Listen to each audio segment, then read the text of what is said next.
Ready? Let me move here. Okay. Are you ready, Kirk? Yes. All right. Good morning, everybody. Welcome to the August 14th Lawrence Douglas County Metropolitan Mid-Month Planning Commission meeting. It's a meeting where we're going to be talking about the Land Development Code. And we usually don't take comments from the public, but we're encouraging the public to comment if there is any interest. But to go over the rules of the meeting, I'm going to turn it over to Becky. Thank you very much. So I'll just go over a few of our housekeeping items for this hybrid meeting. This meeting is being recorded and broadcast on the city's YouTube channel and cable channel 25. Please remember to mute yourself during the meeting when you're not speaking. Unless you're participating during the meeting, please turn your video off, and this will allow the active meeting participants to be seen on screen. You will be able to hear the meeting, and then when you are participating, please turn your video on. If you have any trouble, you can send a chat to me and I can help. The city reserves the right to mute people or turn individual videos off to minimize distraction. And with that, I'm going to turn it back over to the chair.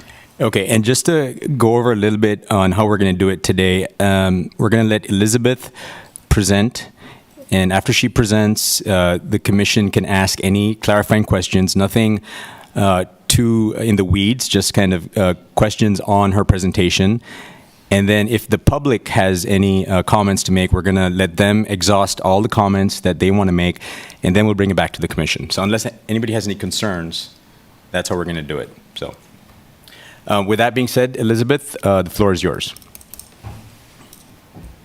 Good morning, everybody. I have a presentation, so let me share screen and we'll get going.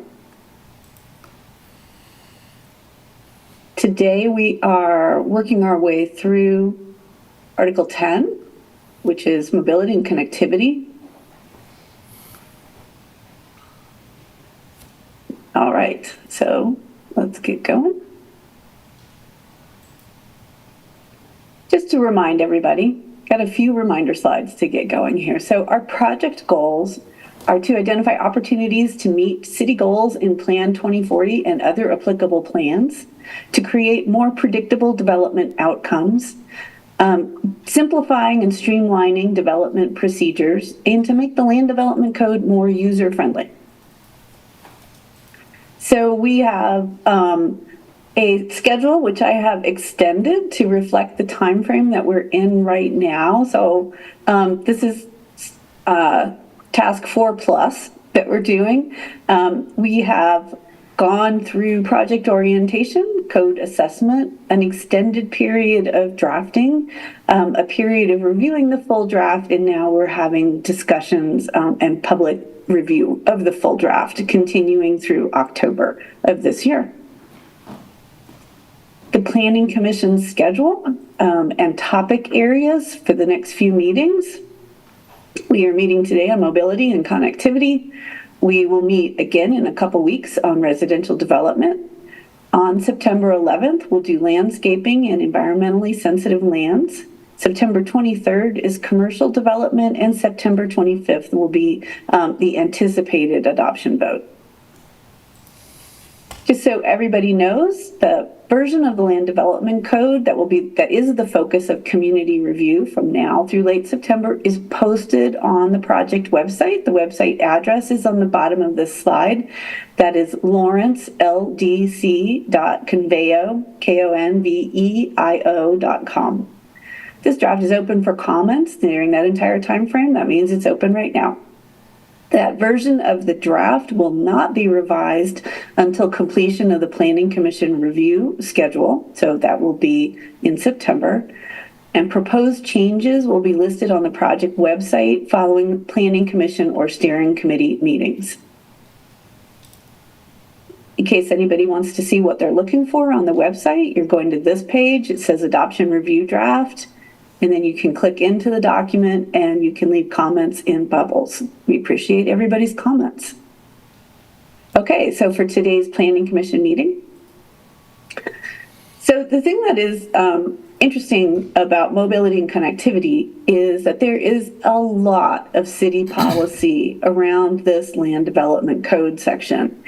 And what that translates to is that we write the regulations to reflect back to the policies and design documents that the city has already adopted. We're not attempting to change city policy, just reinforce it through the Land Development Code. So I'm going to go through a few plans that are out there that have guided the development of this particular article of the Land Development Code. So in Plan 2040, the city recognized that planning needs to consider access and choices for all residents. That means people who don't drive as well as people who do drive.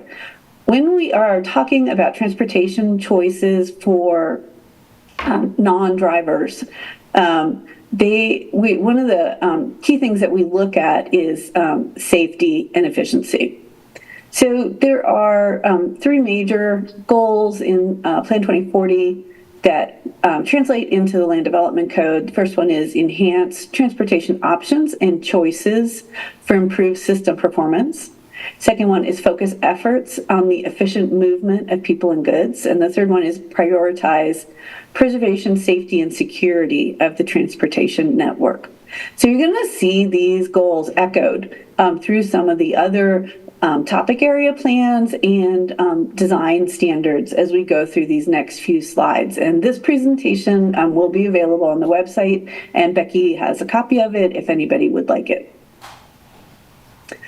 So then we have Transportation 2050, and the city has established a vision of developing a multimodal transportation system that safely, efficiently, and equitably serves all people with a focus on prosperity for all and environmental sustainability. And just for anyone who might be with us that doesn't do transportation lingo, multimodal is moving around in different ways. So that can be walking, bicycling, it could be rolling, that includes wheelchair mobility and rolling around on other things that have wheels, and it can include cars and public transportation. So in Transportation 2050, the city has some goals for multimodal projects and some strategies for multimodal projects. So we are guided to pursue Land Development Code policies and regulations that support multimodal transportation. The multimodal elements should be integrated in project planning and design and construction, and this should be consistent with the city's Complete Streets policy. And the LDC should work to implement the Lawrence Bikes Plan, the Lawrence Pedestrian Plan, and the Regional Pedestrian Plan. And so there are, as you can see, we're starting to reference out to other documents that get pulled into this part of the Land Development Code. So if we look at the Lawrence Bike Plan, Lawrence Bikes Plan, my apology, I missed an S there. We see that the Lawrence Bikes Plan is a guide for the city to achieve the vision of making Lawrence a safer, more comfortable bicycle network and a silver level bike friendly city. The silver level bike friendly city is the plan goal, not necessarily the land development goal, because the land development goal doesn't work necessarily within that time frame. So the Bikes Plan has 5 goals: improve safety, increase ridership, increase access, create a network of low stress bikeways. We do bicycle planning around the feeling of safety and security of the bicyclist, and to get the bicycle friendly community silver level recognition. And so the Bikes Plan provides recommendations on the general location and types of bike facilities, projects, and policies. And so it's a vision with some specifics to it. And so we work to implement that in the Land Development Code. We also have the Lawrence Pedestrian Plan. It's a moving from bicyclists to pedestrians. And so this plan also has a vision, a community that invites people of all ages and abilities to travel on foot or with an assistive device for enjoyment, exercise, and daily transportation. And so that's by providing an equitable, safe, accessible, convenient, and attractive pedestrian environment. So within the Land Development Code, the pedestrian plan recommends that We deploy pedestrian-oriented development to create places where people feel safe and comfortable. That we plan and construct connective road patterns to emphasize grid-style development, because curvilinear development makes it harder for people to have multimodal trip choices.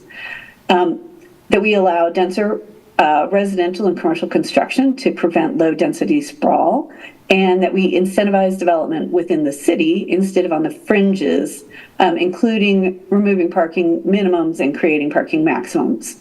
So this is in the pedestrian plan, which was adopted in 2022. And I think, let's see. Okay, that's our last plan, and we can go back to any of these at any point if you want to. So then the city has prepared design standards. So if we think about how all of our pieces work together, there is at the highest level a plan. So that tells us where we're going. It has goals and strategies. Then we do the land development code, and we put in there instructions for when these aspects of design should be considered. And then the city has design standards. These are MSO design standards, and they guide exactly how the development should be designed. So this is where we get down to the measurements. We typically don't, in the land development code, put that level of the street width. Sometimes we do to let people know, but on the whole, because this is something that gets decided on a site-by-site, case-by-case basis based on the development, we refer out to the city's standards. So MSO has standards for bicycle and pedestrian design. It has standards for sidewalk design, complete streets. It has the really brand new Lawrence Bicycle and Pedestrian Design Guidelines and the Lawrence Access Management Guidelines. So these standards are all applied when somebody comes in with their application and the city staff is reviewing it. So that's giving you a background. This is a very busy slide, and I apologize, no need to read all of it, but just wanted to pull out the supporting policy from Lawrence Complete Streets. This was adopted in 2018. This kind of pulls together a lot of the things we've talked about. So one of the things that gets a little complicated when we're doing mobility and connectivity is separating the requirements for what happens on private property and what happens in public street development, and we'll talk about that in a minute. So in case you're curious about who provided comments on the draft, we have a set of comments from LDC steering committee members who read through the section and provided comments, and then a series of detailed comments from MSO staff. So they have read this content within the full code and provided their comments on it also. Elizabeth, when you say they provided comments, is that the same thing as saying all of their comments were incorporated? No, it's not the same as saying that, and thanks for asking the question. So in the life of drafting a land development code, sometimes we put information in one place and we don't put it in another place. Sometimes we draft in a specific way because we are working within the legal requirements for drafting regulatory language. And sometimes we don't take comments because they don't align with the city's practice or policy. So on the whole, as we've gone through the comments, we've done cleanup to make the code easier to read and easier to follow. We have accepted comments that are in alignment with city plans and policies, and we have made comments for easier readability. Sometimes comments are resolved in other sections, so we will say that we didn't do the comment here because it's already taking place someplace else. And then sometimes comments aren't on track for where the city wants to be, and so we don't incorporate those. Okay. With staff comments and steering committee comments, we make staff comments happen in the code unless there's an open question of policy. And then we have a list of questions that we want to go back through with staff to make sure we're in the right place. And then steering committee member comments On the whole, we have accepted the comments that are in keeping with steering committee discussions. If an individual member is proposing a change that is larger or significantly different from where the committee has been, we've been trying to take those back to the committee for further discussion. Okay, thank you, Elizabeth. Thank you. So what are the contents of this chapter? It's not very long. So we have purpose, applicability, we have vehicular circulation, we have pedestrian circulation, and bicycle circulation. So we've got our big three there.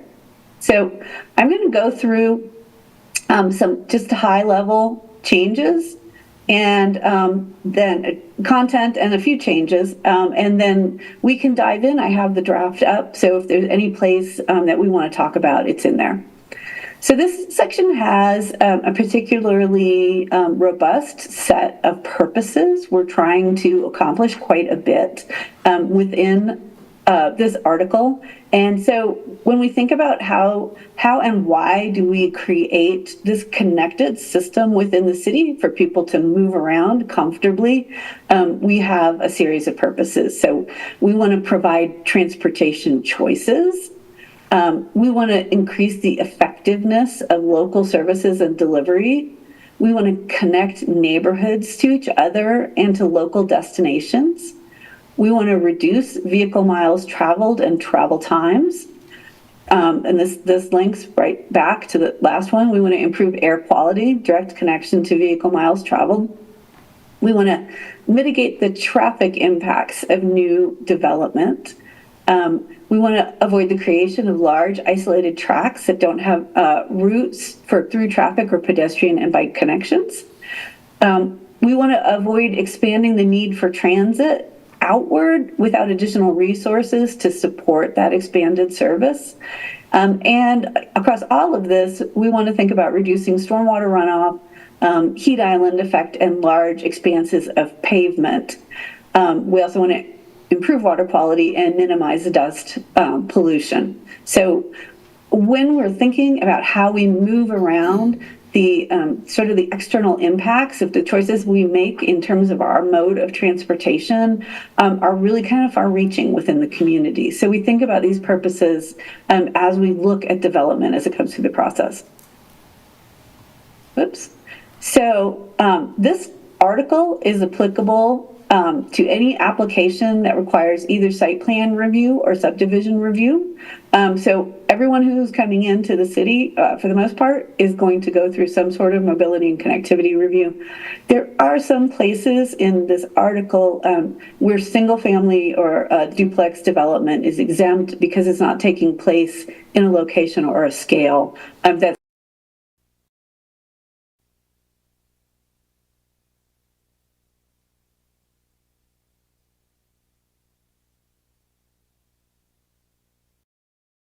so getting a picture of how circulation takes place on the site and how circulation is connected out to the rest of the community. This is how the city takes a look at building those connections within the vehicular and non-vehicular networks. We are also going to look at public street connectivity. So that is looking at making sure that we're not doing dead ends, that we're really limiting where cul-de-sacs are designed in the effort to make sure that people can move around without hitting stopping points. Some of the public street connectivity requirements are already in existence in the subdivision standards, the current subdivision standards. There are also some cul-de-sac limitations in the existing subdivision standards. One of the things that we're trying to do with the update to the LDC is make sure that standards that apply to subdivisions also apply to redevelopment. It may be that in Lawrence, as you see redevelopment, streets or multimodal networks need to go in, and we want to make sure that those applicants know that that is a part of their overall development requirement. There is a section in this article that lets applicants know that they will be required to do a traffic impact study if they hit triggers that are established by the city. And so those relate to vehicle trips and what's going on with the project. It's in this section just to let an applicant know that the city requires this in many cases and to apprise them that the MSO will decide if an impact study is needed, and then the applicant will be paying for it. There is a standard for a requirement for the construction of new sidewalks, or in situations where there are existing sidewalks and infill development or redevelopment is taking place or new development is going in, MSI will perform a sidewalk evaluation to determine whether or not other connecting sidewalks need to be replaced, or request that the applicant not provide the sidewalks, but also not protest the creation of a special district to put sidewalks in at some point when it's appropriate.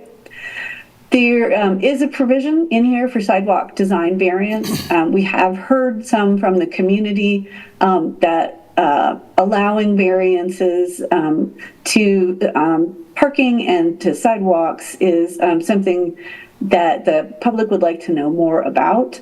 The way the variance is drafted right now, there can be variances to the design, but you cannot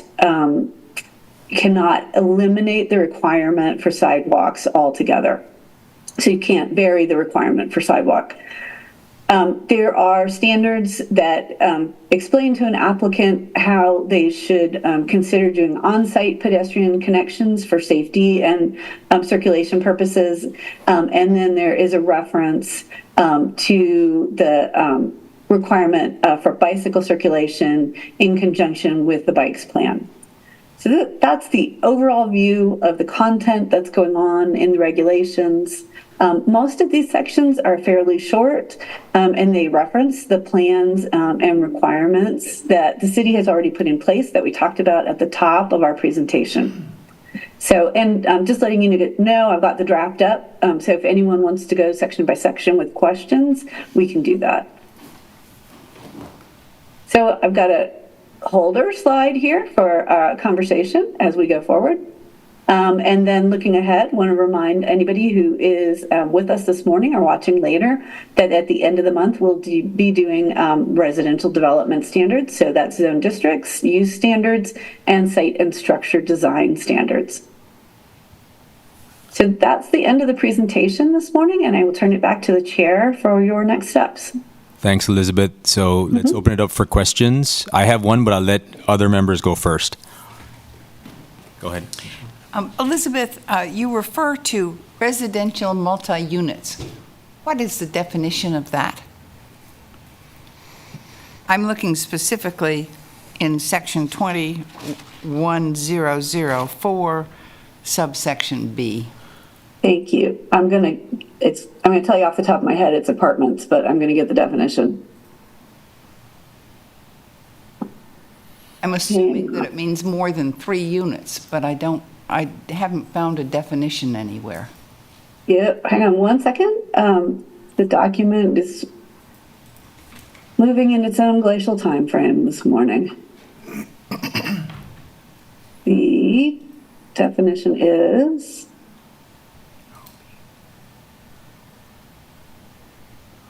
I know the suspense is killing everyone. Hold on. Almost there.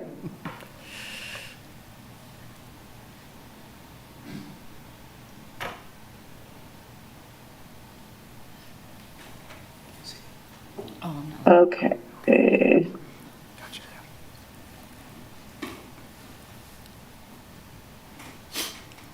All right. The definition is a structure that contains 3 or more dwelling units that share common walls or floors or ceilings with 1 or more units. It includes structures commonly called garden apartments, and condominiums. Do you have a place where that's defined that I could refer to? It is in the definitions. It is section 20-1902. Hang on.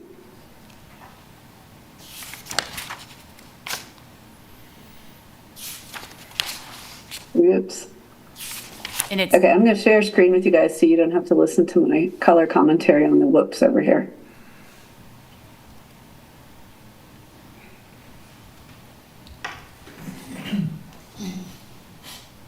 So if you go to Article 19, which is measurements and definitions, Oh, okay. Yeah, And then go down to dwellings. It's a sub-definition under dwelling. thank you very much. Yep. All right, here we are, and multi-unit dwelling is kind of on the top third of the page here. Great. So that's a multi-unit dwelling as a residential multi-unit. Same thing. We can change it to make sure that it says multi-unit dwelling, but it's in the category of residential and it's multi-unit. That's great. Okay. I looked in the definitions under residential and I looked under multi-unit and I couldn't find either one, so I thought it would be helpful if we can use the same term consistently. Appreciate that, yeah. Yeah, can I get a little feedback on that? Sometimes we group definitions like this, and sometimes we are very strict in our alphabeticalness. It sounds like Commissioner Aldridge, had we been a little stricter in our alphabeticalness, you would have found this faster. Does anyone have a strong feeling about whether they're grouped or ungrouped? As long as the code uses the same definition, then Gotcha. it's easier. Can you tell me again what section you were in so I can make that cleanup? For the residential multi-unit? Yes, that was in Article 10, Section 20, 1004, subsection B. I got it. Okay, I will make that change. And then it occurs again in 201005, subsection A.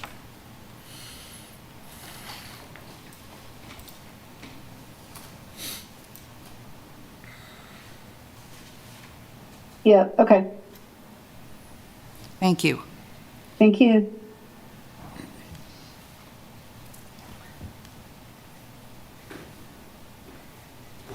Other question? I have comments, but that's after public. Okay. Any other clarifying questions for Elizabeth before we open it up for public comment? I have a Please. couple. Where does the city's policy live for bicycle circulation, for bike traffic? And is that a separate entity motion from this? And if it is, how does that inform this over time? So hang on one second. Let me go back to sharing.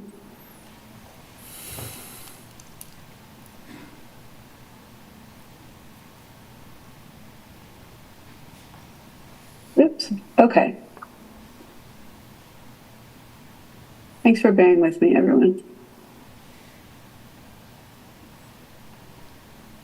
Okay, so if we go into Article 10, Mobility and Connectivity, for the bicycles in particular, when we come down to bicycle circulation, so we say, so all residential multi-unit dwellings, mixed-use commercial and industrial development or redevelopment shall meet the following standards. So it has to be served by marked bikeways that permit safe movement to the following origin or destination points. So you have to have a system that connects bicyclists within the development to areas outside of the development.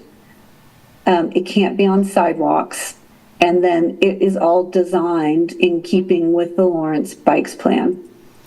So the Lawrence Bike Plan is the governing, I'm using the word policy on purpose, because to me that means it's enduring, it's something that governing bodies have voted on and adopted, and that all That's correct. kind of point back to. Okay, so and this is meant to reflect that, and if the bike policy changes, does that then automatically flow into this, or does that happen? Of course, it would happen through text amendment, but is that a natural part of how evolution That's correct, of our bike Commissioner policy? Rushroad. Yeah, that's Okay. yeah. To get and to if I can expand on your point just a little bit, when we're drafting a land development code and we know we're in an area of city interest or city policy, we incorporate that interest or policy by referencing out to the city documents, and particularly where in something like this, it has design implications and it has cost implications for developers. So we don't want to put rules or standards in here that require more or allow less than what the city has specified. And so in this case, we say the city's goals, policies, and requirements are in the bikes plan and then in the MSO design standards. And applicants need to be aware of those and comply with them. Gotcha. Did you want to go? Well, just as Yeah, please. to follow through Please. on that question, because that was one of the comments I had. So, in another way of saying that, what kind of authority do these bike plans and pedestrian plans have, is a question I have. So, you talked about letting the developers know what these design guidelines are. What is exactly their authority? So the authority is that the plan's been adopted by the city commission. So it's a statement of policy for the city. What happens is an applicant comes in and they have to perform a site-specific review. And at that point in time, they're in discussions with planning staff and MSO staff about what aspects of the plans, and if you guys have a second and haven't had a chance to look at it yet, the plans do include design requirements. And then there are the MSO design standards.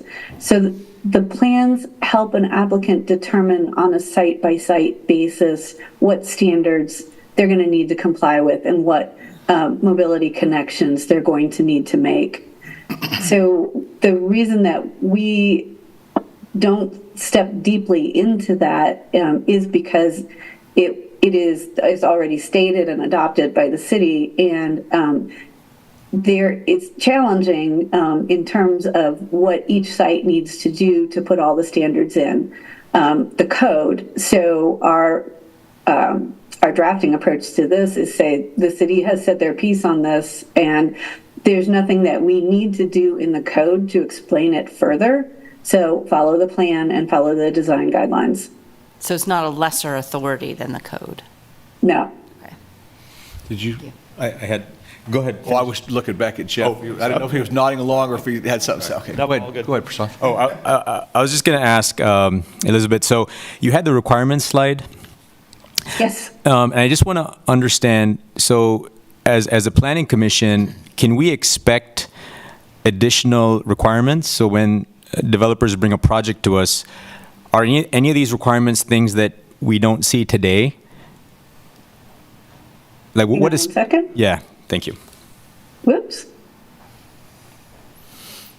All right. I don't know why I'm having such a whoops day. Hold on. So I think I need to turn to Becky and Jeff on that one. Because you don't review site plans, I think there are things that you won't see. But this is deeper into the processing than we typically go in the code. So can I pull that slide back up and have Becky or Jeff respond to that question? Commissioner, if I understood your question correctly, is how much of it is the difference between proposed code and current code? Yeah. Current code really has very minimal language about multimodal anything, quite truthfully. There's a little bit of conversation in the code about you have to have a sidewalk connection between a storefront and a public sidewalk if one exists. There are some very limited conversations about subdivision circulation. If there needs to be a pedestrian easement at the end of a cul-de-sac to connect to a sidewalk on the other side, some very minimal things. So we don't have a lot of multimodal language in the current land development code. So there would be a bit of a shift in the way that this has worked. But it also kind of tracks with the plans that have been adopted since 2006 and the way that the code has evolved over time. So it'd be, I think, a pretty good step up from where we're at currently. Gotcha. So could I? Please. Oh, did you? I just, are the requirements for site plan specifically including the references to the bike plan and the pedestrian plan now in the new proposed code? Yeah, because with the language that you're seeing in 10 today would give staff that connection back into those to make those comments. And so what typically would happen in site planning is we would get reviews from traffic engineering and city engineers about those, and they would be referring back to those design standards and those plans to make sure those are coming through in the site planning criteria. And so would planning staff retain the ability to modify those, what the bike plan or the pedestrian plan is, if it seems to fit better in the new site plan? That'd be my expectation, and it really, to be quite honest, it wouldn't be planning staff necessarily, it would be MSO staff with the engineers, and they would be kind of guiding that. Planning staff would be right there along with them, but it's that technical expertise of what should be applied when and how is really to our engineering team to kind of make sure that's in good practice with MUTCD standards, with circulation standards and traffic management standards, and that's where we rely on our counterparts to help us through that. So is the authority to do that spelled out in the land development code or in the individual bike plan and pedestrian plan codes? It's Authority to vary the standards. If the standard says 5 feet sidewalk, and in a particular occasion, it can really only be 4.5 feet, and there's administrative procedure for varying that, is that set out someplace where it can be reviewed? Yes, and I couldn't tell you the section off the top of my head right now in the draft, but there is a section where it does allow us to do those kind of administrative adjustments as something is coming through, because there may be you run into something you didn't anticipate on site, and that gives us that chance to make it work with the best available abilities. And a lot of times when you're doing a site, you don't know what you have until you put a shovel in the ground, and sometimes you find something you Right. just have to work around, and that gives us that opportunity to kind of flex and give with those as we find those. Okay, thank you. So if I could, yes. So it's section 20-1005, right? It's right towards the beginning of this title, bicycle circulation. And A, it defines the areas where standards around provision for bikes exist, and it does not include just residential. It calls out residential multi-unit, mixed-use, commercial, industrial. And I'm curious why we limit this requirement to just those areas. The way my thinking is, if you're biking to get someplace, and if you live in a residential area, wouldn't you want to have a safe, connected way to do that? Yeah, you're absolutely correct, and I think you just caught a mistake. So I think it should say all residential subdivisions. So I think what happened here was the conversation was around, are we requiring it for a single family or two family residential that goes in as infill or something? Okay. But this will be part of subdivision review. So, okay, great. And so this begs the question then, are there any areas, any types of streets or places where streets are where this would not apply? Because if the answer is no, then maybe you don't have to declare each individual thing. Yeah, thank you. I was messing with that last night as I was looking through this. I think our alternative way to say this would be all development, with the exception of single or two unit dwellings on a single lot, shall be required to do the connectivity standards. Okay. And then lastly, and I appreciate you capturing that change, on point 1 under A, the development shall be served by blah, blah, blah, blah. What I wonder about is, should we put language in this that says all new residential, whatever the language is at the top, shall meet these standards, and that standard is as provided by our bicycle policy. I'm using my words. Bike plan. Bike plan, to connect it formally in our code to that plan, so that if a change happens there, the expectation is that it would flow out. I wouldn't want to create a restriction where things couldn't evolve and change.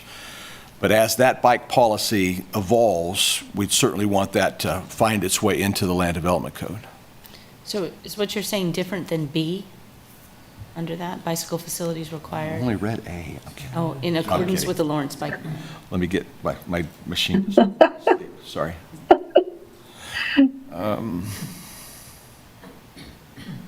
Is this what you're saying different? Yeah, no, It is. I don't think so. Okay, so we got you there, and we'll make the other change then. Accept that. Yep. Why is A separate from B? Does B over? No, I think this is probably an artifact of drafting. There were more standards in here, and after consulting with MSO and backing up into we're going to implement the bike plan, it has the information we need. That's where this came from, so we can strike this section. The reason I didn't grab B was it specifically says facilities, and to me that meant a place to park, as opposed to how I'm going to architect the roads and provide for whatever the things are that we want to keep bikes and cars and people traveling.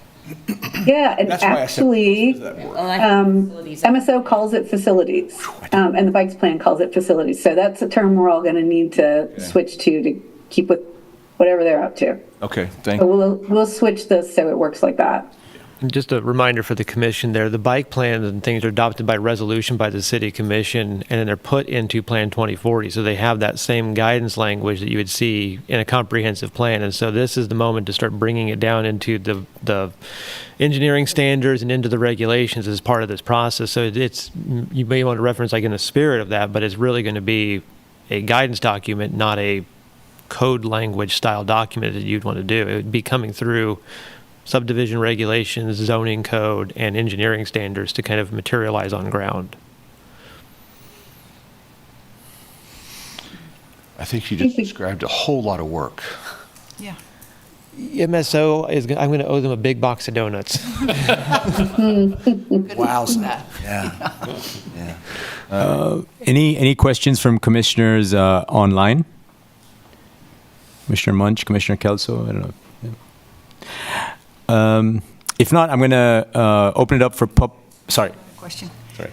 I'm sorry, but Elizabeth, how does this dovetail with our truck plan? I know we have a plan that designates where trucks can go and where they can't go. And I know we have a separate plan for where buses go. And are there going to be any conflicts? For instance, can buses go on residential streets? And if so, is there a problem there figuring out what should control? I know that trucks are supposed to only go on certain places, and I presume that some new commercial and or industrial development may need to have a different kind of truck route. How does that fit in with all of this? So I think my understanding is that bus routes and truck routes are decided after the roads are constructed. And I think your question is more anticipatory. However, in the same thought process that we're all talking through right now, if the truck plans and the bus plans are adopted city policy and they impact this, then the development would need to be designed to those standards. So I think this may be the section where we add reference to any requirements placed by those two plans. So I think we'd probably add that language here, unless I am estimating wrongly what the content is and somebody else wants to tell me, no, it doesn't impact development. So truck routes and bus routes are usually set well after the fact, and bus routes will change depending upon what's happening in the community. So there's not a prescribed plan for the way that Lawrence Transit lays out its routes. And for truck routes, it's exactly that. It's based on the road configuration and capacity of it. So we don't run, large semi trucks down local roads because they just can't hold that much weight. And I'll give up the secret. When big vehicles start and stop is the moments when things go bad on roads. It's not them rolling down. It is when they're stopping and they're starting a lot in those places. And so what they'll do is they'll look at the streets and how they're built and what they're doing. And that's how MSO establishes the truck routes, is based on what's built in streets. So those routes will change depending on how streets are rebuilt, or if there's a detour route that comes into effect, is what you're seeing kind of downtown right now with what we're seeing. So I don't think we need to have anything in here as much as what we need to just have as MSO would be updating those based on development as it occurs. And if a project does require a truck route, that is something that the engineers would comment on and make note of, is that this road would then happen, because it's hard to anticipate what a development or a project might need until they actually have an idea of what they're doing. So I don't think we need to have it here quite yet, but it's something that I think the engineers are definitely tracking with every project that comes through. Thank you. Anything else? No. Okay. All right. We'll take public comment. Becky, is there anybody online, or do we just go to the room? Can you tell if there's any hands up or anything? Is there anybody online that wishes to provide public comment? You can go ahead and unmute. Doesn't look like it. Nope, doesn't see anybody. Okay. Well, we'll open up the floor to people in the room for public comment. And how do we do it, Jeff? Do we just come up to the just like normal? Okay. I don't know. Just tell us your name and anybody? Phil or Michael? Nope. No? Oh, Michael? Go ahead. Thank you for the opportunity. And Mr. DeVore, should I take you at your word that I may exhaust all my comments? No, I'll take 3 minutes or whatever. We'll, Thank you. Yeah. First of all, Commissioner Rexroad, thank you for catching that mistake in 1005. I would like to point out that it's been said several times that the development code is where we implement these plans. The plans are visions, goals, Plan 2040 or the bikes plan, whatever, whereas it's spelled out in specificity in this. My problem with that, not that that's a good idea, it is a good idea. My problem with that is that particularly the Lawrence Bikes plan is very vague as far as, implementation. It, like I said, it's more visionary. There's no requirements, nothing. I mean, it's laid out as options. The most detail that it gets as far as requirements go is it has primary bikeway network and secondary bikeway network, and it simply sets the priority. It doesn't require any of that to happen. That happens with the code, theoretically. So I would think that there should be much more opportunity in the code to get in more detail than what is here, because it's kind of circular, that the bikeway plan is what, how did Elizabeth say? We didn't step deeply into the standards because it's all in the plans. Well, but it's not really in the plans, so which is informing which? So one thing, for example, that I'm concerned with, Article 11 is the actual subdivision regulations, which we're really not changing in the code because it's a county document as well as a city document. But it does have a section 21110C, sidewalks cost responsibility, that it's very clear that it's implemented because you have to have money to implement it. There's nothing comparable for bikeways at all. So no, we can't specify in here that that will be the case, but I think we should allude to it, that we need to have equity for the implementation if this is indeed a way to implement it, and that really comes down to money. So I think there should be at least a reference to that. And the other main issue that I would like to see addressed, at least in principle and somewhat spelled out as potential, is that unlike sidewalks, bikeways are a range of different designs. It's not just a designated facility. There are the white stripe bike lanes, there's shared use paths, there's bicycle tracks, there's separated, protected bicycle lanes. They're all used in different locations for different, degree of safety and effectiveness. What that comes down to is that, and I've proposed it before, all arterials and all collectors shall have protected bicycle lanes. Now, we're not going to spell it out in detail here, I know that, but it should be clear that unlike sidewalks, which are pretty understandable what they are, there's not very much range of difference other than maybe width. Bikeways are very different in that regard, qualitatively and quantitatively. So I'd like to see some clear language alluding to that and saying that this is a effective way to accomplish 15-minute walkable neighborhoods, which we're going to be downplaying motor vehicles and parking. We need to be enhancing bikeways and pedestrian ways. So that's enough said, and I appreciate all the work that's going into that. I'm trying to contribute my part, so thank you very much. Thank you. Any other public comment? Okay, if not, I'll bring it back to the commission. I will open it up, but can I ask a question not related to today's topic, Elizabeth?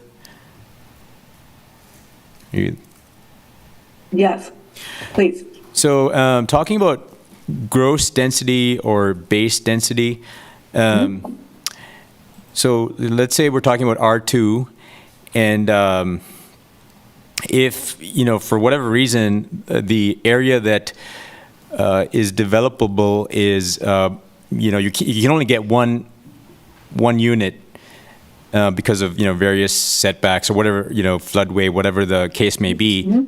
Does that mean that the minimum requirement would not apply in that case? You could, if you could only build one unit because of the restrictions, is that okay? That's correct. Okay. That's correct. Okay. I think we tried to clarify that. Let me find that part of the code, but you do not have to figure out how to put the second unit in if you can only develop one, if you only end up with buildable area for one unit.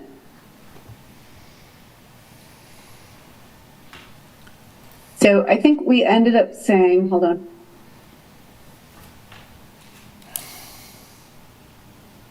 All right, switching screens again. I'm going to be so good at this by the end of September.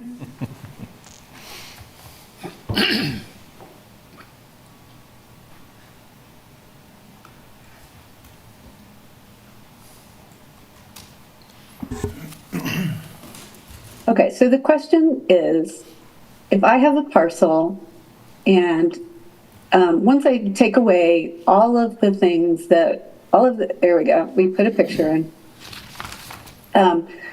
So we put a calculation into this draft of how people get there. So we have, let's see, new development. Let's start at the top. New development has to meet the required minimum density. So that is greenfield development. Infill and redevelopment shall meet the minimum density where there is sufficient buildable area, right? So that is exactly to your question. If there isn't sufficient buildable area, then you develop to the maximum density permitted by what you have. If you only have room for a single family dwelling, that's what you do. So we're saying we want you to try to meet it to the extent that you can, but we are not saying that you have to do whatever you can to get a second or third unit on there if that's what your minimum density is. Does that answer the question? Yes, thank you. Okay. Can I follow up on that? Please, In please. the steer committee, we had a number of conversations about gross versus net density and which to use. There was some, I was one of those that said, yeah, I think we really should use net density when we look at an area that we're going to build on, because if you can't build on it, why would that be included? And honestly, as I read through this, I can't tell if that's where we are or not. It is where we are. Is- We went is to where net we are. density. So it's only net, and net, the net it excludes anything of any kind, of any form that cannot be built on, whether it's stream or easements, utility easements, it excludes all of those things. Is that correct? That's correct. So if you guys can see the image on the screen, there we go. So you start out with your gross parcel, you take out non-buildables, so that is stream buffers, hazardous or sensitive areas, places where you can't build, essentially, Commissioner Rexford, as you described it. You take out required arterial or collector streets. You can subtract any voluntary park or open space dedications, and then whatever you have left, your net parcel, you divide into lots. Very good. Thank you. Thanks for coming back on that, Elizabeth. Appreciate it. This was the subject of a lot of conversation around our office too. So you're the first rollout of the density calculation graphic. That's pretty cool. So are we going to take comments section by section? How are It's open. We Okay. can talk about whatever we want to talk about, development code wise.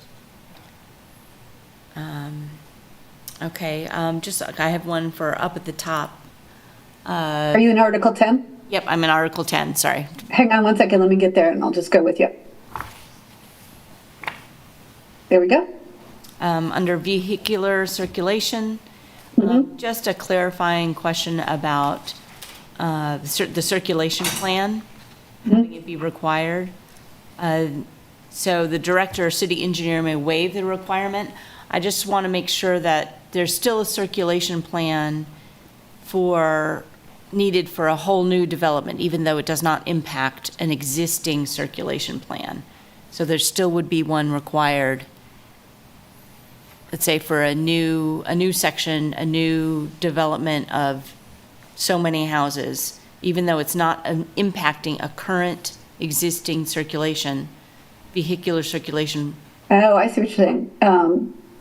So it's not something that can be waived because it's, Okay, so let's talk this one through. I think I understand your question. So what you're saying here is if I'm doing something new, I'm not actually changing anything existing because it doesn't exist. right. And so I could ask to be waived.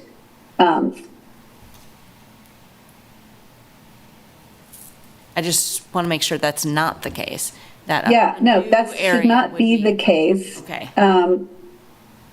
So yeah, I'll propose some clarifying language to this that says, no, you don't get out of it if you're new. Right. Okay. And by circulation plan, I see a circulation plan as necessarily including impacts to bicycles and pedestrians, even though this is under vehicular circulation. Yep. So I think we might want to change the title on that. I agree.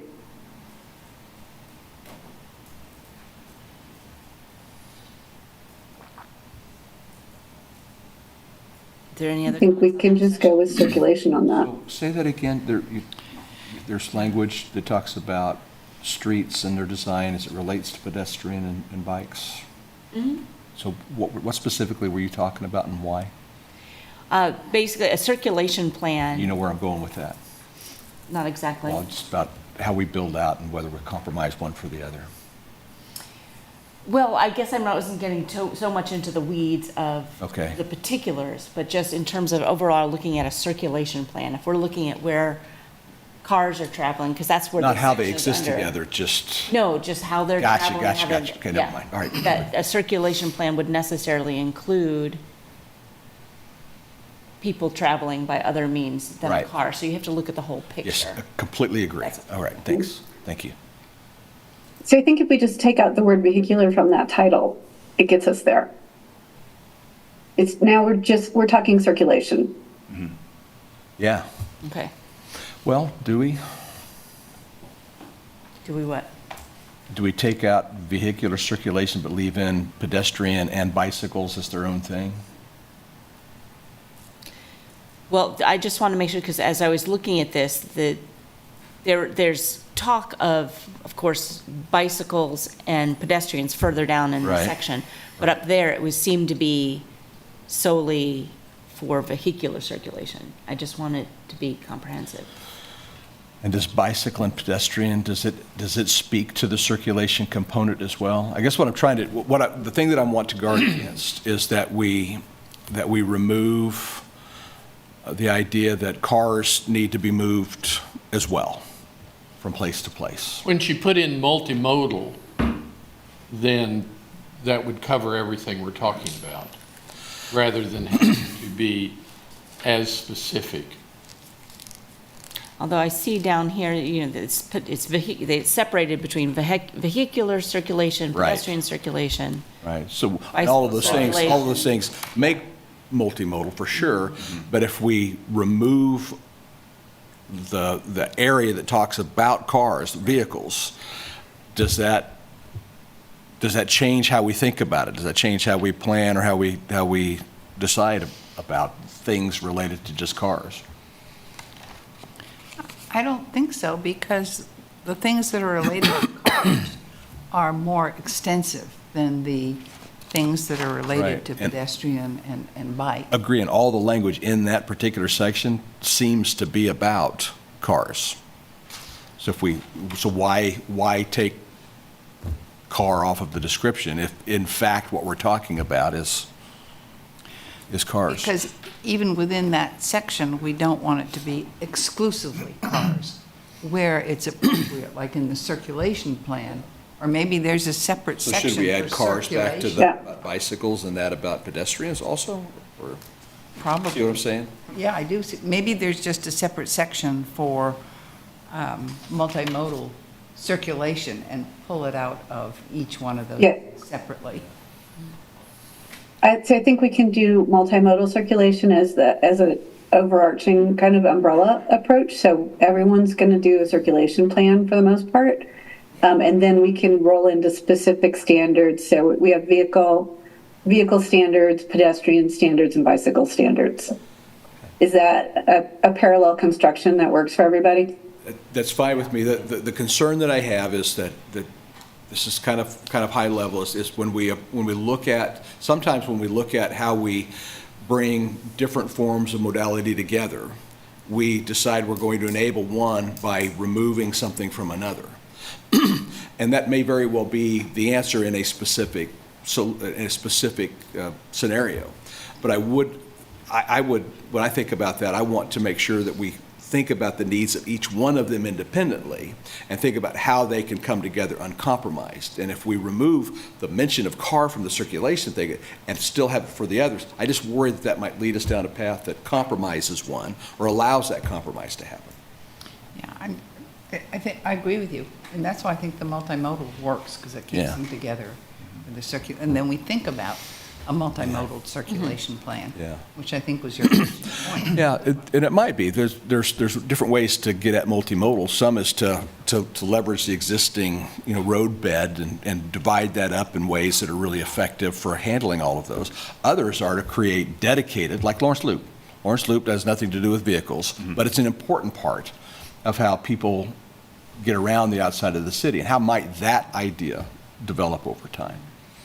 I just think that if we treat them separately, it's less limiting and more enabling. Well, each of those modes were treated, but my problem was the only thing that had a circulation plan attached to it was the vehicles. Yeah, and So- I agree that we should be thinking about particularly bikes in the same way we do vehicles with a circulation plan. I think pedestrian too, absolutely. Yeah. Yeah, You need to have a place to walk. yeah, yeah. Don't disagree. I think I really agree with you. Okay. So I think, did Elizabeth get what she needed from that? I went a little further. Hang on one second. So I've got a new sentence in here, kind of getting to where Commissioner Rexroad is, to ask the applicant, the person providing the circulation plan, to include a narrative description of trade-offs made to one mode of transportation to accommodate the needs of another mode. Is that something you'd like to see specifically? I don't know how to put that into this. I thought a lot about this topic, and I don't have a suggestion about how that idea should be in the land development code. Maybe it is. I almost feel like that needs to be a part of, I don't know, the way we approach bicycle traffic and planning. But I mean, I think that, I honestly don't know the answer. Go ahead. Go ahead. I honestly don't know the answer to that, Elizabeth. I've thought about it. I haven't come up with something that makes sense to me. I think, I mean, when you read the section that says circulation plan, it's talking about emergency service vehicles, parking, bike movements, transit movements, pedestrian movements. So it might be that that just needs to be taken out of particularly the vehicular circulation, made maybe just that's the overarching, like you mentioned first. And then we can go through each mode. Because it's just that the circulation plan that included multimodal is stuck under vehicular circulation. And I just see that as that being a priority, whereas what we really want to do when we want a circulation plan, we want to be thinking about all these modes in a circulation plan. Yeah, I hear you guys at "and." So we change the title and we consider whether or not we want an applicant to tell us the trade-offs they made. I don't know. So I don't know what the trade-offs gets us, but Yeah, I don't. I guess what I want to do is get to an environment where there are no trade-offs, where we're not, particularly in new development, where we're not trading one thing for the other. There are always going to be trade-offs in a new development. Absolutely. Well, perhaps. Just, we need to think about all of them. Give me an example of what this trade-off would be. So down Inverness right now, right? It's a street that runs north and south between 23rd and Bob Billings, and the part that I'm talking about. And it's a thoroughfare, and cars race up and down that north and south trying to get to wherever they're going in the morning and the night. And we decided we're going to make that bike friendly. So we painted a Sharrow line, a shared arrow, and there's a line there.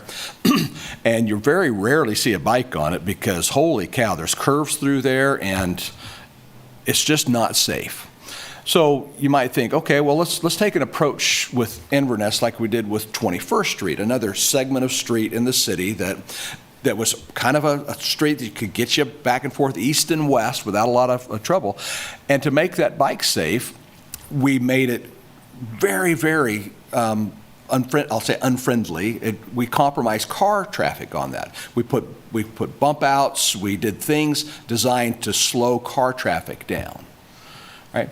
So in my mind, we're either, in one case, we're compromising bike safety by trying to carve out something on a road, or we're compromising car traffic by slowing that traffic down.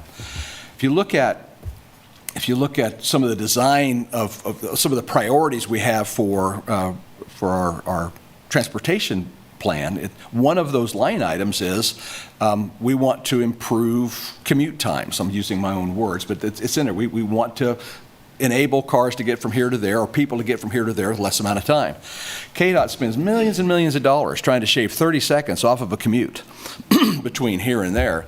And we, in the name of enabling bike traffic, will pretty easily undo that by trying to slow things down or narrowing a width. I feel like I'm coming off saying that I'm anti-bike in this, and that the opposite is really true. I've been to cities where this is done well, where they've made a priority of uncompromised, no trade-offs in building roadways and bikeways and parking and pedestrian ways. And when you do that, it is an amazing thing. And it can contribute to what we all say we want in terms of density, in terms of being able to have fewer cars, not because we've made it difficult for them, but because we've enabled other things to occur. So when I say no trade-off on that, I don't want us to do something that makes us feel good about having provided a place for a bike, or make us feel good about making it safer for a bike because cars can't go, but instead have us design and build and invest in infrastructure that enables all of that. It's truly an amazing thing when it's working. But you're talking about greenfield development. No, I'm talking about redevelopment. That's Absolutely. Yeah. If I had Castle to do over again, I was talking to Sharon about this the other day. When Castle was rebuilt, 4-lane road, parking down the middle, I was at a place where I said, yeah, let those cars go fast. There's sidewalks, let the bikes ride on the sidewalks. I totally didn't get it. I totally didn't get it. You could have done that street in a way that did not slow traffic down one single bit, or did it very, very minor, and have fully dedicated bike lanes, fully dedicated pedestrian ways. It's just a choice. It's just a choice. So when I look at this code, what I think about is the words that we use, and does it unintentionally guide us down a path that prohibits or restricts or trades off? Does it unintentionally do that? And opposite of that, can we find the right words that fully enables? You might come to a thing where there's going to be a trade. Sure, I mean, there's places. North Lawrence isn't going to be able to do that, right? Just the nature of the way the streets are in redevelopment. But anyway, I'll get off my soapbox. That's where I'm coming from on it. I think the commission's kind of having a two-part discussion in the same one, if I'm following this correctly. I think what Commissioner Rexroth is talking about is something that kind of sparks up in the engineering design standards as when a road is reconstructed or rebuilt, or as a part of a process. I think Commissioner Eldridge is referencing when you do a big new subdivision, which then those also lean into those engineering and design specification standards. And it's really in the land development codes realm, you're talking about, do you reserve enough right-of-way to allow for all the modes of transportation? So not to say this isn't a great discussion, I just worry that we're crossing the line into the engineering specifications when really the conversation needs to be is, are we assured of the right-of-way width that we're asking for in the subregs, which is a little bit outside of the land development code. But I think when you're talking about a circulation plan, is how much of that does that need to be there before we have a satisfaction of we're getting what the code is asking us? You're absolutely right. So when Elizabeth says, hey, what are you trying to say? I don't have the words that fit here.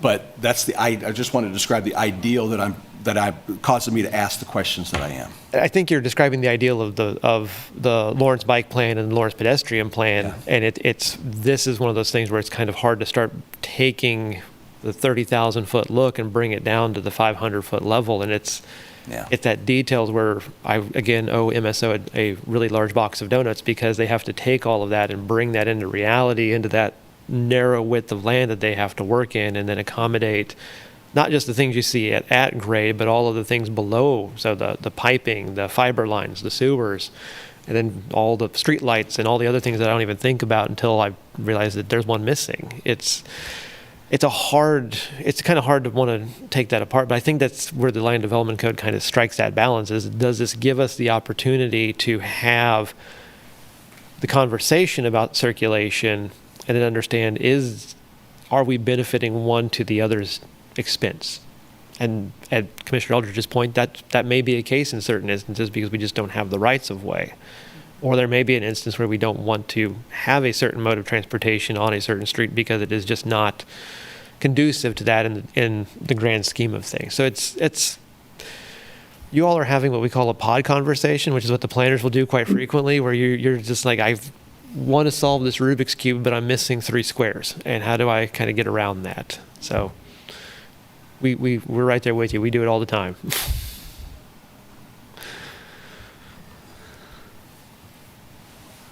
So Elizabeth, we've solved all your problem, right? You guys are the best. Yep.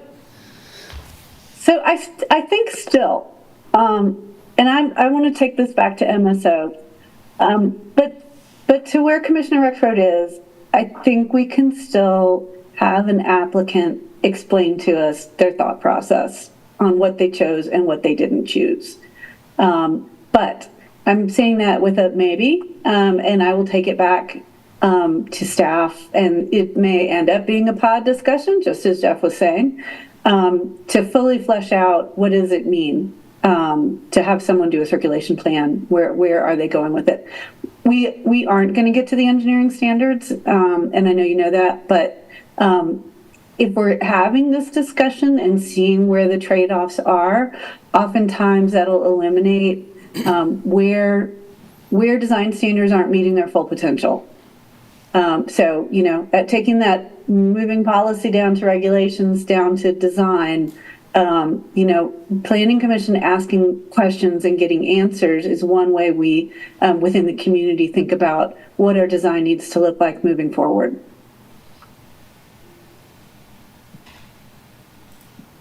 Go ahead. Elizabeth, could you give me some history about the cul-de-sac language that you've come up with? Because my friends who live in cul-de-sacs absolutely love them and would prefer a cul-de-sac to any other way to live. And this language seems somewhat restrictive. Yeah, so the cul-de-sac language, hold on. So this is, you asked Commissioner Eldridge, and we're going to do a history lesson this morning. Before we got into land development codes that told people how to build their streets, and before we hit the 50s and 60s, the post-war development, 40s, 50s, and 60s, we tended to do more grid streets in our communities. And grid streets have better connections in terms of emergency services and pedestrian and bicycle facilities than the more wavy suburban cul-de-sac streets that we ended up designing in the 50s, 60s, and 70s. And while I totally appreciate people living on cul-de-sacs and being happy with it, I've got plenty of friends in Johnson County experiencing the same sort of blissfulness. When we think about city investment in infrastructure, and we think about the safety of kids getting to school or people riding their bikes, a gridded street system is more effective for all of that. It's also more effective for emergency services. We don't create those larger areas of workaround where someone has to have their Google Maps open because if they drive into the subdivision, they're never coming out again. So the goal for new development in terms of where the city is going is to put limitations on cul-de-sacs and do more gridded street development. It's a better infrastructure investment all the way around for the city, and it's a safer layout. Thank you. I appreciate the history very much. I've got some comments. Go ahead. Let's see, going down through the, under public street connectivity, individual lot access standards, residential. Yep. I'm talking about there shall be no direct driveway access from any residential lots to arterial or highway.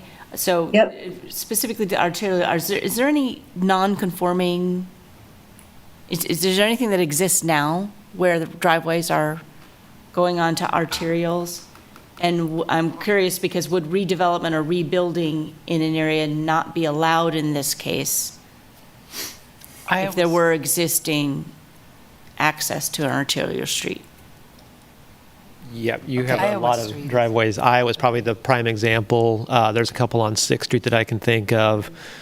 You're going to have them just as a way of, as Lawrence kind of grew with such great leaps and bounds back in the day. It used to be local and instantly got upgraded. But There's a few of those, and it doesn't necessarily, we've not had them preclude development, but what we've had to do is had to figure out how to work with our partners to make those work. Iowa's a great example, is that Iowa's actually controlled by KDOT because it's a highway, and so there's a little bit of excess standards that you have to do with them, but it's, So in a redevelopment, let's say, in that area, would that be allowed? I mean, would redevelopment, including driveways, be allowed? Or moving forward, Sure. no longer? Because we go with the, I'm sorry, I stepped on you. Go ahead. Because I was like, I have the answer. Yeah. Go ahead and finish your sentence. So my answer was, that's why we have the unless no other legal access alternative is available clause in there. So that means if you redevelop and Jeff and Becky and their team can figure out a different way to get you to your site, that's great. But if they can't, you're good. Go ahead, redevelop. We definitely don't want to squash that.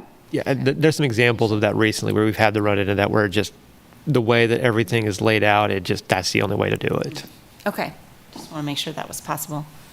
I also have a question under the traffic impact study. Yes. So the last point is the development has been determined by the city engineer to not generate traffic impacts. So, and we've had a lot of traffic impact comments, public comments, whenever we have a project before us. So I'm just curious about what are the city engineer guidelines for determining whether something needs a traffic impact study? Is that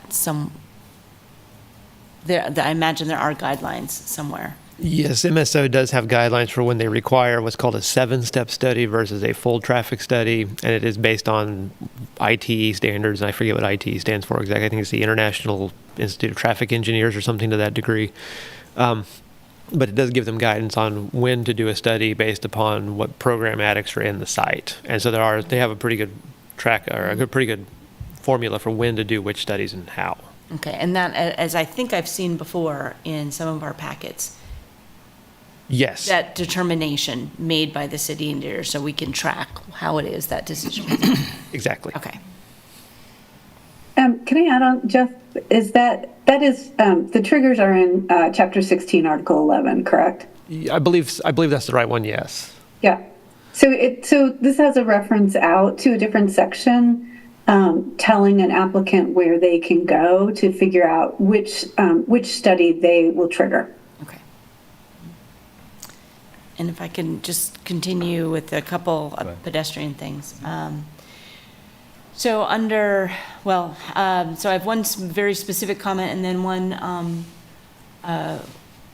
general comment. So when we're talking about pedestrian circulation under sidewalks required, this is redevelopment as well as new development, correct? So new development is going to be A, and new development where there are no sidewalks is A. Redevelopment is probably B. But now that you raised the question, I think I'd wonder if there are parts of the city where there are not sidewalks. Correct.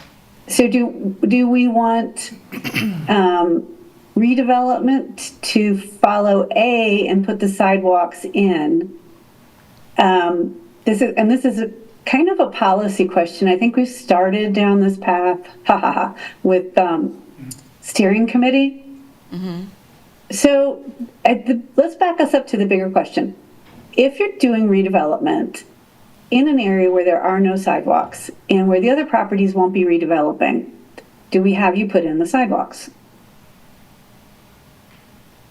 Could this be one of those instances where you have an agreement not to protest a benefit district so that eventually there will be sidewalks?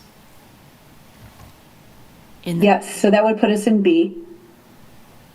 So we could put redevelopment in B and change it to say, in an infill or redevelopment area, if sidewalks don't exist, you're still going to do the agreement not to protest? What do you guys think about that? that would be something that I would like to see. But I'm also wondering, when we talk about redevelopment, if you're just talking about maybe half a block, I can see where the logic in not putting a sidewalk. But at a certain point with redevelopment, I mean, if it's a big enough area, and I don't know what that trigger is, I'd like to see a sidewalk. I mean, we just had a whole street done in our neighborhood, whole street redone and curbs and gutters and everything, complete improvement. There was never a sidewalk put in, and there's no sidewalks on that street. So when does that get triggered? Was it Why- a setback trigger, you think, or was it something associated with, like, street width current based on what was available? I don't I'm just know. asking. Yeah, I don't know. I don't know. I'd like to know the answer to why it wasn't put in. That Right. seems like that would have happened at the same time. So and there's no sidewalk. No sidewalk. Not an old sidewalk. And I might also No add, sometimes that sounds like that street improvement might have happened outside of the land development code. So that was, capital improvement project, an infrastructure project that wouldn't have come through our land development code and the requirements. So those would be the Okay. requirements in MSO's design standards and such. So it would have only been triggered had it been maybe a property redevelopment, where it was redeveloping like the whole street Like a subdivision. subdivision or Subdivision. something like that. Okay. Yeah, so what would be a trigger for redevelopment that would require a sidewalk versus one that would maybe require no protest to a benefit district? Can we talk about things that we've ruled on in the past? Sure. The only one that I can think of is the one in North Lawrence by Lincoln Park where I remember that. yeah. But I thought when we went to the county attorney that the not protesting was not available in that. I thought, because we made that individual who wanted to put up the 3 units do the sidewalks, while across the street at the park and the development that was just east of that didn't do sidewalks, didn't have sidewalks there. So I So- think with our subdivision regulations that require sidewalks, there's a couple avenues. They can put sidewalks in. They can ask for a variance to not put sidewalks in, which is that then comes to the planning commission, or they can do an agreement not to protest.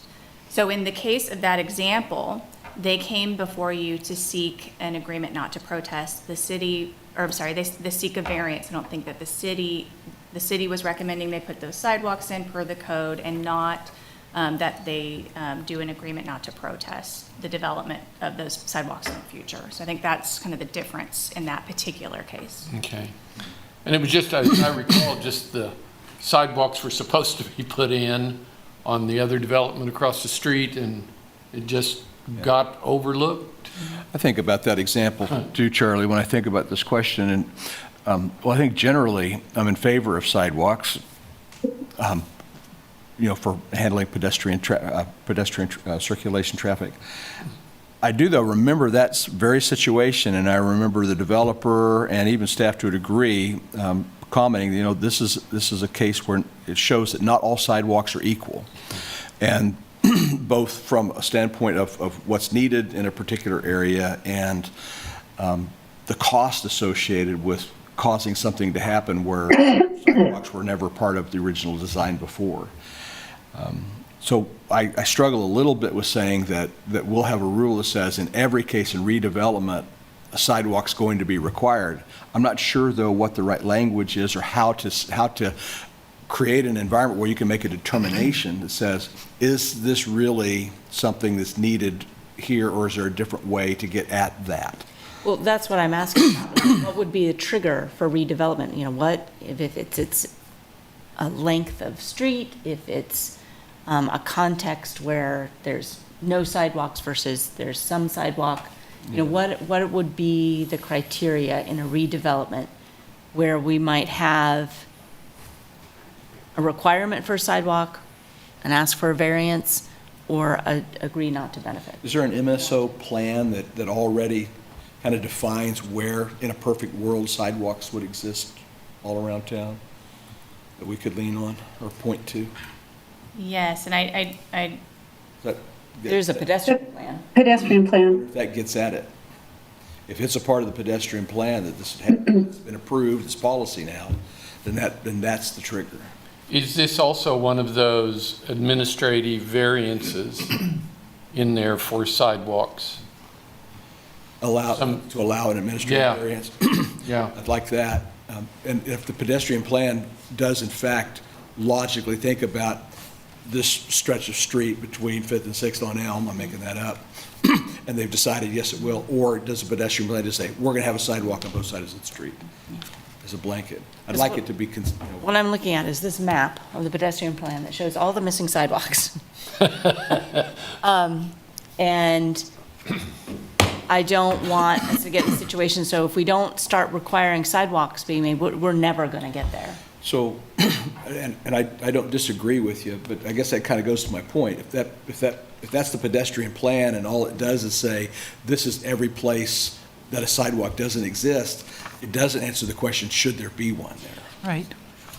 And maybe that's a really small amount, I don't know, but I know that the EDC, Economic Development Corporation for Douglas County, sent a letter to us, I think, last week, and one of the things they specifically call out is the requirement for sidewalks on both sides of the street is it's significant enough of an issue that they feel it impacts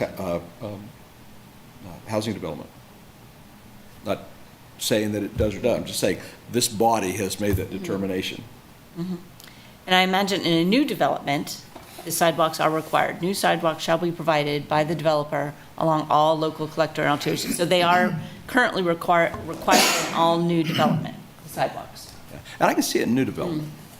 But I would like to see there be some criteria for requiring it in redevelopment, since we're missing so many sidewalks in the existing infrastructure that we have. Actually, I say I can see it in all new development, but I'm not sure that I agree with that either. Just as I imagine the cities that I've visited where I've seen these great layouts to enable everything, it wasn't always a sidewalk on both sides of the street, and in fact, intentionally not so. They would take parking and run streets, car traffic, right up against some part of, the city. It might be a wall, it might be commercial buildings, but it was specifically designed to have pedestrian traffic on one dedicated protected pathway. And we have that in many residential neighborhoods, where and there's no reason not to continue that. I think one side of the Yeah. street works. Yeah. Although I So- can see that for commercial areas, but if I'm building a new residential development, I want to see sidewalks on both sides. So, because that just increases the ability for people to walk. So just as and not getting- a thought exercise, how does required parking differ from required sidewalks? I'm not sure. We're saying let, in a new development, let market forces drive the requirement for how much parking space should be provided. Now, in residential, that's not true. In residential, we've done that a little bit differently. All right, so that argument won't make the same sense. Never mind. Sort of a thought exercise. Okay, just something, well, because I don't want to keep us, because I have other comments, people have other comments. But I'd like some thought about redevelopment and sidewalks. Like at what point would it be? I have so I have a suggestion. So let's say it's required, where sidewalks are shown in the pedestrian plan, and then let's add to our list of potential waivers. And so I have done in other communities similar to Lawrence, standards for sidewalk waivers, and I'll build out this list and share it with you guys at the next meeting. So you can decide if you like what's on it or if you want to make changes. How does that sound? Okay. I like that. The reasonably foreseeable Yeah. is somewhat vague. Yes. Yeah. Yes, it is. Yeah. I'm just playing with ideas here. Yeah. It's That is, we will go someplace else than that. But that's, so an idea that we want to grasp is, if you're in an industrial area and, market studies tell us that those buildings won't redevelop for 50 years, are we going to have somebody put in 10 feet of sidewalk? Right, yes. So, but yeah, I agree. We're not going to leave you guys with reasonably foreseeable. That's a reasonably foreseeable headache for Planning Commission. So we'll bring that down to something more objective. I wonder, just on a specific thing, I wonder why, is there an answer to Sharon's question about her street? With the sidewalks, the street was redone with curbs and... But it wasn't development, maybe it was because there's no. Right, I was saying, redevelopment is yet. there an answer? I don't. Is there an answer, or was that just overlooked, or? I'm sure there's an answer. I don't have it. So it was just curbs and gutters that went Curbs and in. gutters and The CIP they is took what. Yeah, the whole thing off and. We had that in my neighborhood too. The Inverness, they redid that. They just tore all, they didn't touch the, they came back on sidewalks on a separate thing, charged homeowners for it. I had one more sidewalk bike single thing. So in the on-site, talking about bicycles and pedestrians, on-site connections, there's a phrase, I'm currently under on-site pedestrian connections, and C, it says adjacent public transit station areas. Sorry? Transit stops and shelters, public parks. So you have to make a connection from a residential, we're changing that, all residential, mixed-use, commercial. So what I'm saying is that you have to make a connection to these adjacent facilities. But my question is, let's say a new development goes in and they are building sidewalks, bikeways to connect to these other areas. But my question is there some kind of buffer between the adjacent land use and this new development? So they make a connection up to the property line, but then there's this buffer area. How do you actually physically connect the new area of development to the existing facility, whether that's a public park, a school, or a community center, if that's not your property? You see what I Yeah. mean? You're going I from hear what you're one saying. Yeah. lot, So you're, say, to another. You can't. How do you can't. go up to your property line, but then Right. there's this green space, buffer, parking lot, whatever? How do you make that physical connection?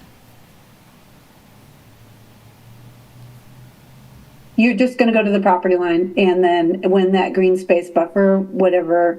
So is the green space buffer on the neighbor's property or is it a city buffer? But what's going on in the buffer? Tell me a little bit more about that. It could be the buffer yard that's required because there's a commercial center and they've got their buffer yard there. And then it's the lot next to it that's being developed into, let's say, 20 houses. And so that 20 houses, the developer of the 20 houses has to connect their bikeways and sidewalks to the commercial center, community center, shopping area. But yet it ends at the buffer that's been required by the community center, commercial center. So there's no way to is the okay? So connect. okay, let me do. You got a few things going here. So the community center and the buffer are already there, Yes. and the community center didn't provide sidewalks through the buffer. The buffers just buffer up to the street right away, maybe. Yep, or up to the property line on the. Yeah. So in that case, we would still. So this is something that we expect connections over time. So we ask everybody to build out the connections to their property line. So in this case, our new construction, the project you and I are doing, we're going to go to the property line where we think the sidewalk would reasonably connect with our neighbors.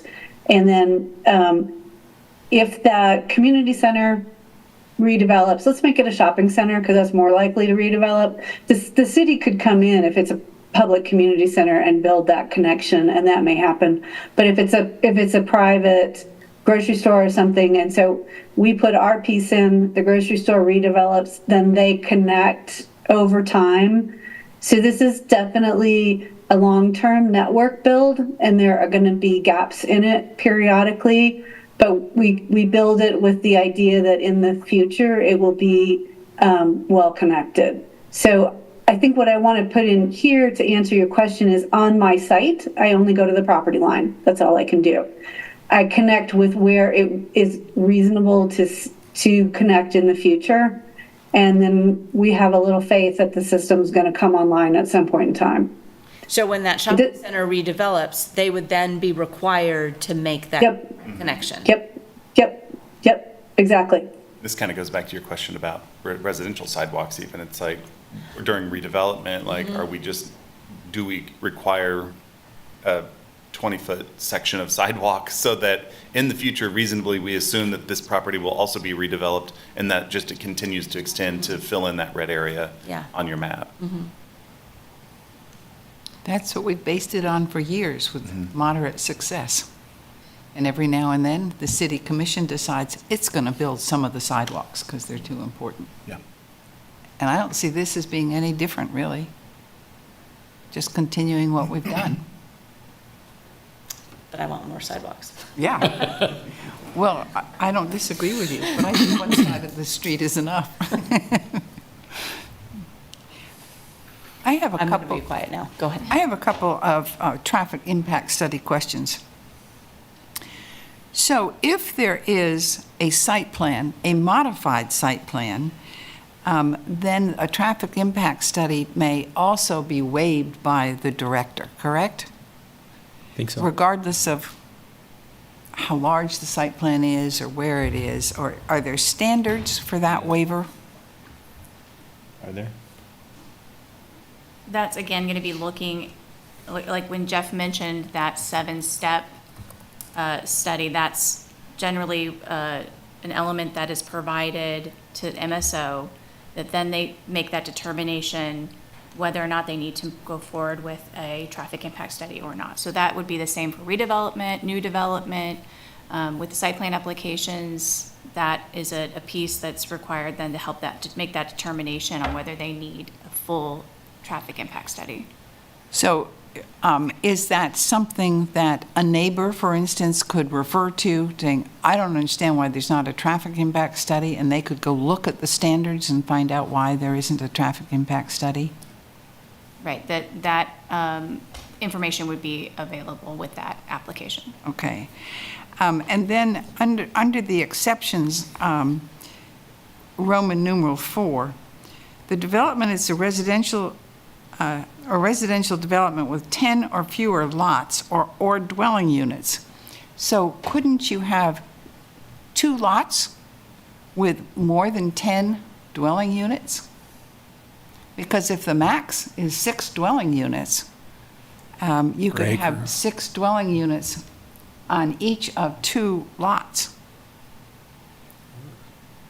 And it would still be an exception would apply there? I don't quite understand how that works in that case.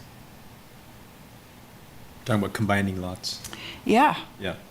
Yeah, it seems to me that you pretty quickly, when it says 10 or fewer lots or dwelling units, you can end up with fewer dwelling units on fewer lots. And Does the minimum and maximum density per acre for each of the zoning districts govern that? Wait. Okay, so the 10 or fewer is likely part of the triggers from the traffic impact study. Hold on, let me pull that up and see. Because they do trip generation based on assumptions about how many people live in a unit or how many trips are generated off of a single-family lot. So let's look at traffic impact study, which is Chapter 16, Article 1101, so in the city code.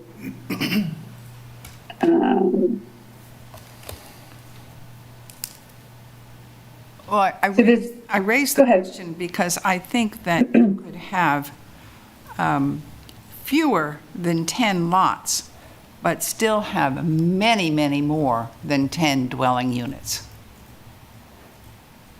You could have 9 lots with 54 dwelling units.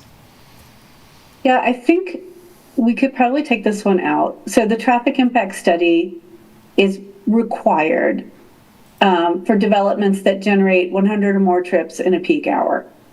So hear what you're saying. So you could have a lot that has, you know, a 5-story apartment building on it, and you're hitting that generation requirement at peak hour. So let's just take this out and leave it to the standards in 161104. Okay, and I have a similar question about Roman 5, that it's been determined by the city engineer not to generate traffic impacts sufficient to justify the preparation of a TIS. Is that the same reference to Chapter 16? Yes, that's going to be that it doesn't generate more than, more than 100 trips in a peak hour. So do you want to take that one out as well?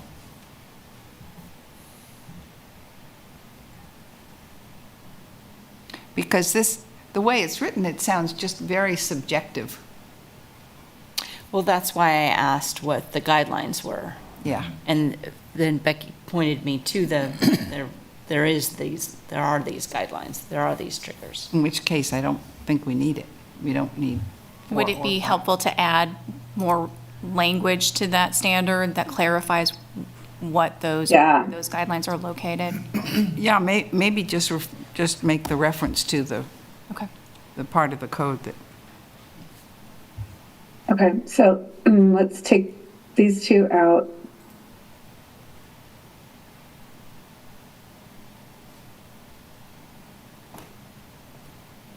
Let's add reference 100 peak hour trips. I'll clean that up in a minute. So I'll make it clear that there is an objective standard that triggers traffic impact study.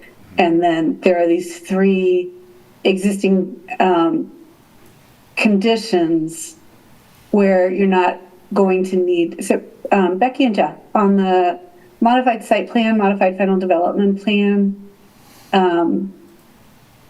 oops, sorry, that should have gone away. Or adaptive reuse, does that still go to MSO for a determination of whether or not a traffic impact study is required, or does planning determine that because we have a modified site plan, modified final, or adaptive reuse that isn't changing what's going on the site, that it doesn't need to go to MSO? Right. Who's making the call on that? Ultimately, the planning director, it really would depend on what's being proposed, and I'd have to look back at the regulations and what really qualifies as a modification. But generally, to qualify as a modification, it would have to be very low impact to the surrounding development. I think there are some triggers there. If you're changing traffic circulation and having impacts on that, it would qualify as a modification. So then there'd be a new application with new traffic impact study requirements. So it's hard to say, there's still kind of a case by case, but there could be But we wanna there could keep be these in opportunities planning. where there's a modification that's still we're Yeah. going to we're bringing an MSO for they're always included as part of a review on those modifications, but it would be kind of a case by case what would be required.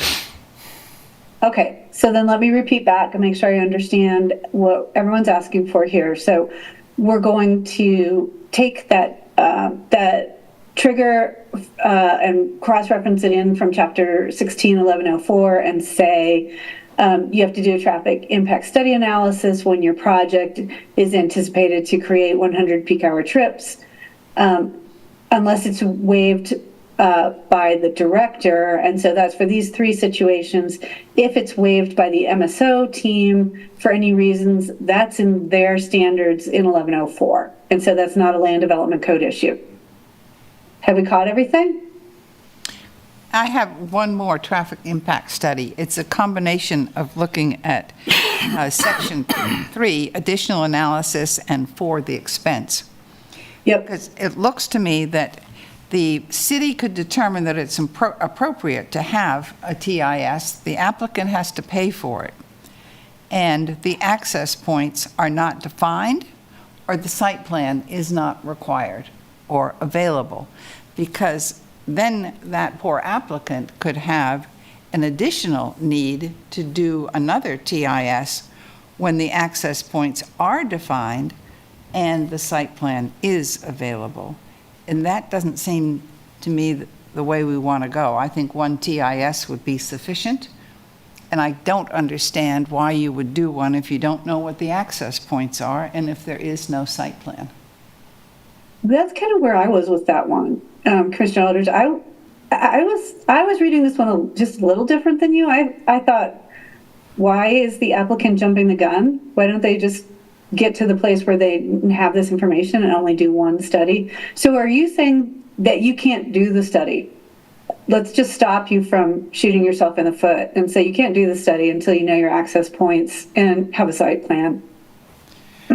Well, I think that's one question, but the fact that it's the city who determines whether the TIS is appropriate and the applicant has to pay for it, and it has to be done as a condition for issuance of a preliminary plat, the applicant could be required to pay for a TIS, even though the access points are not all known, and then be required to do an additional one when the access points are known.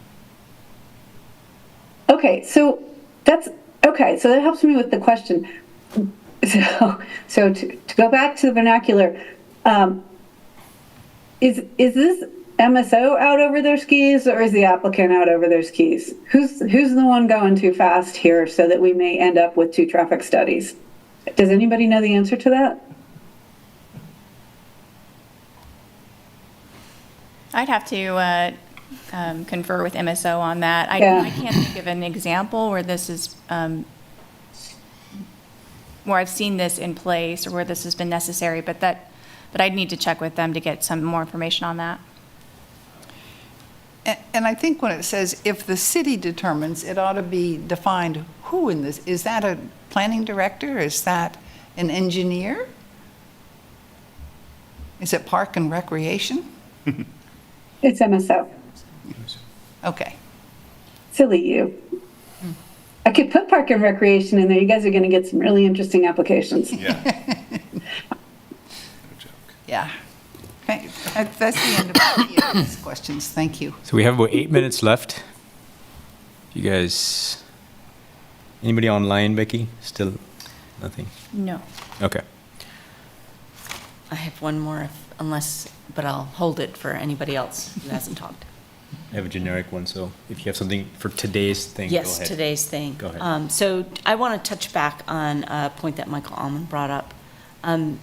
So just in my mind, when a site plan comes in and we have these requirements in the development code that bikeways need to be developed as part of the circulation plan, as part of the plan.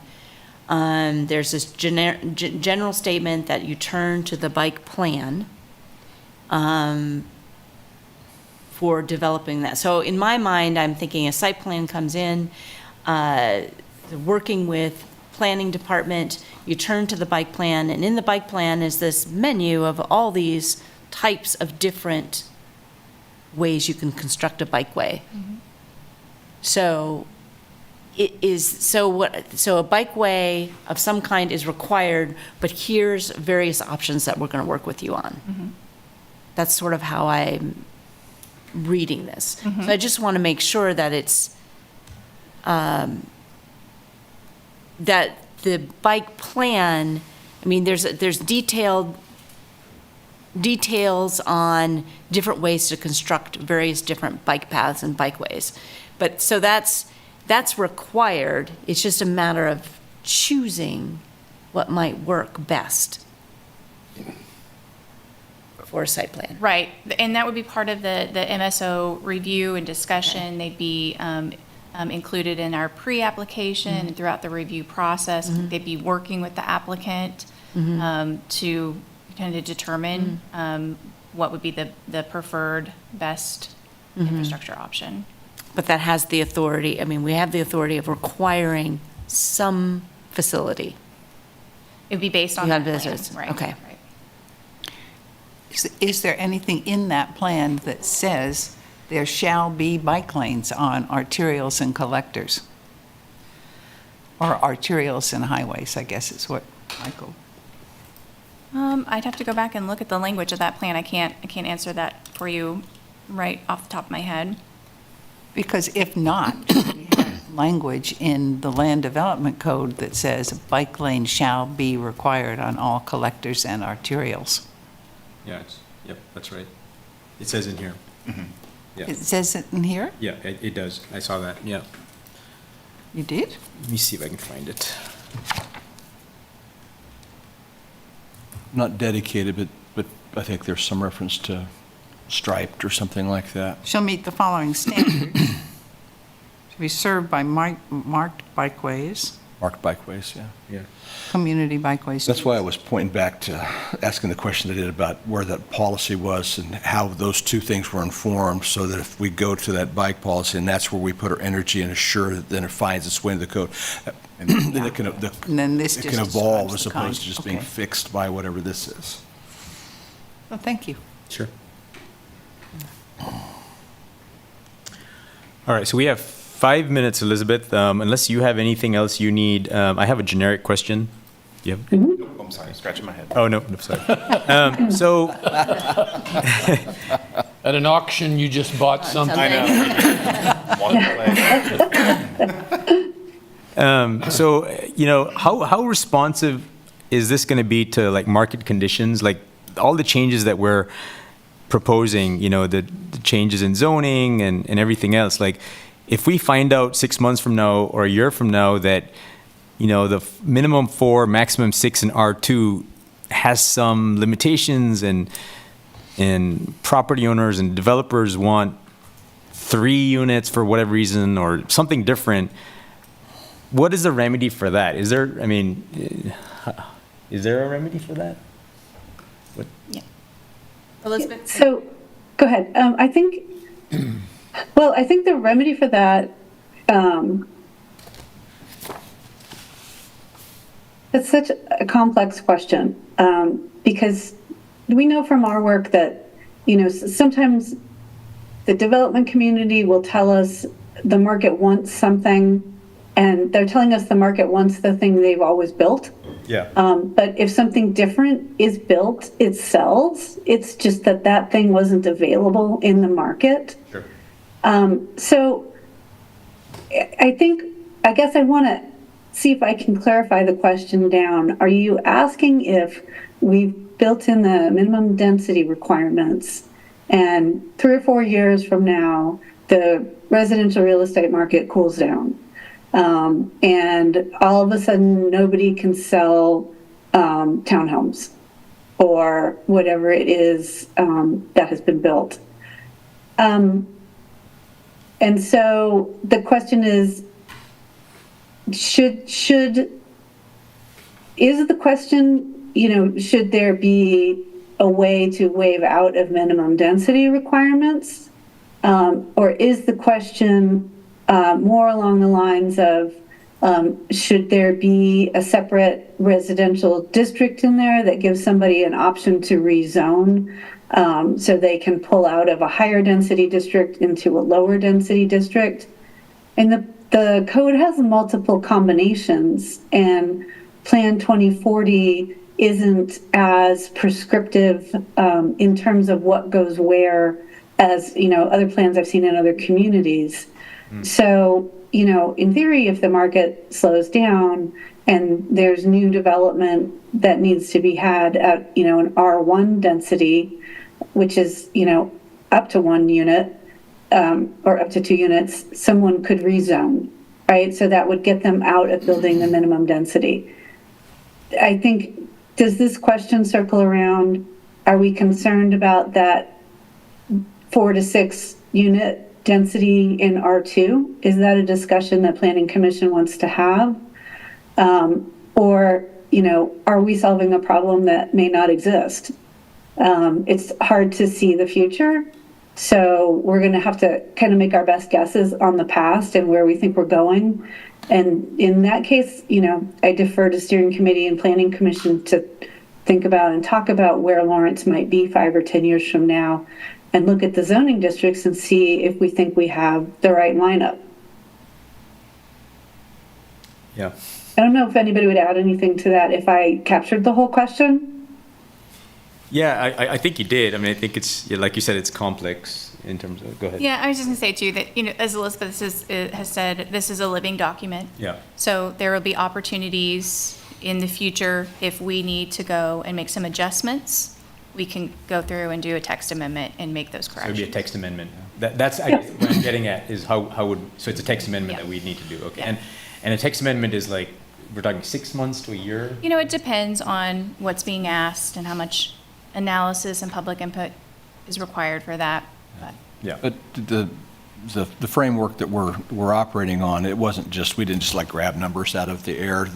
Right. We hired a consulting company Right. that has done this work and Right. implemented in other places. So we're, use that as a reference, not saying that Right. we are that. Right. But it wasn't just random. Just random, right? Yeah. Right. Thank you. And we're at 9:30. Thank you. perfect. So, Spot on time. what on time. Thank you, Elizabeth. I think we'll call it a meeting. Thank you. Thank you. Thanks, everybody. See you in a couple weeks. Thanks, Kurt. Thank you, Prasad. You're welcome. Thank you. Commissioner Eldridge. I think these discussions